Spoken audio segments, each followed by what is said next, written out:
guys, welcome back to Any Sooner. As always, please make sure you like, comment, and subscribe. Join the family. We're always excited to have you guys.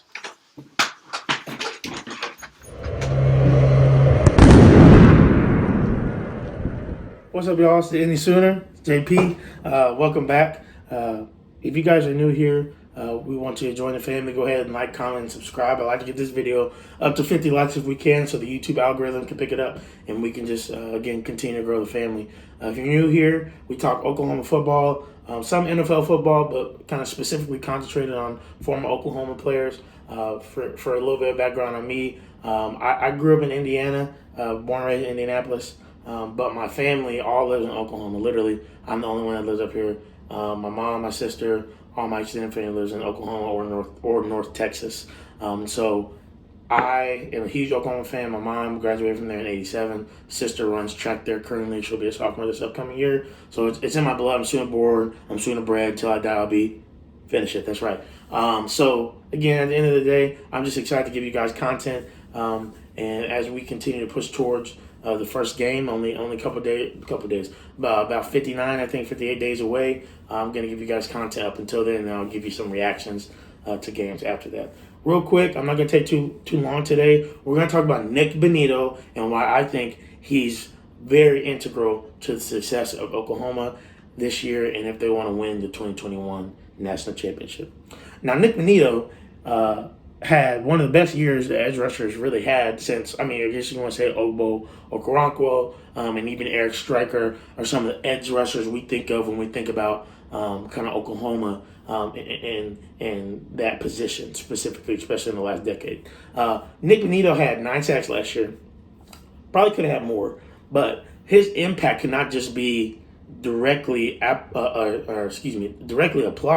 to what he did in terms of stats, right? 9 sacks is not necessarily going to tell you the impact he had. Now, 9 sacks was good for number 2 in the conference, and I believe top 5 in the country last year, which is pretty good by all standards. But another standard that people are getting measured by, especially lately when it comes to advanced stats and advanced metrics, PFF does a great job at that. And PFF actually put out a top 50 college football ranking moving into this 2021-2022 year. And believe it or not, Spencer Rattler was number 1 in that ranking. And then we also had Nik Bonitto, who ended up being number 4 out of 50. Number four college player this coming year, right? On the defensive line, on defense for Oklahoma.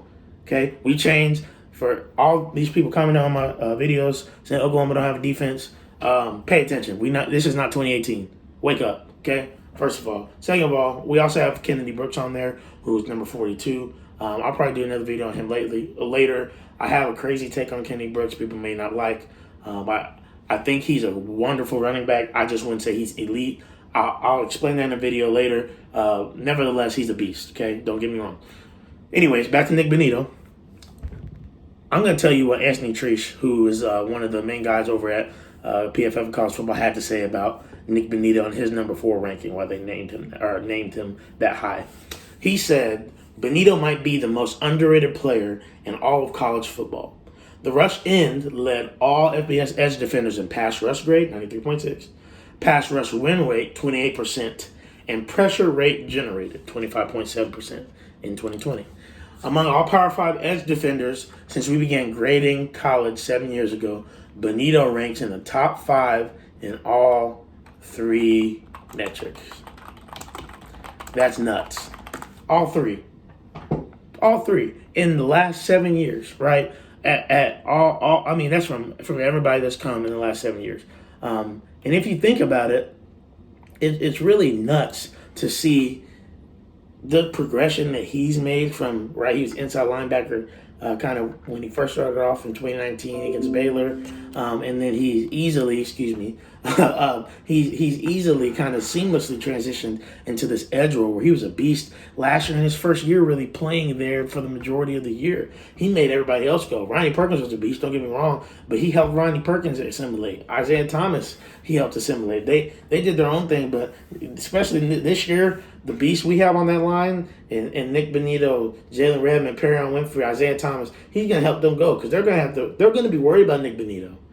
If he's number 4 in the nation as far as a player goes, and you're worried about your tackle being able to handle his speed, you're gonna have to have a tight end over there or a running back, or you may have to have a guard tackle, double T, something, right? You're gonna have to devote 2 defenders to that guy, and that's gonna leave the rest of those 3 potentially on an island, which is what you don't want. It's gonna help our defense. This is why I said he's integral to why OU. How OU can win the 2021 National Championship. If you don't have him, then I think you might lose. You could lose a game. If you don't have him, I think you could lose a conference championship because he's that important. I know we had Teddy Lehman say that about Mikey Henderson because we all know Mikey Henderson, Trajan Bridges, Seth McGowan no longer with the team, unfortunately. Now, I think you can replace all those guys. Most of them didn't make too much of an impact.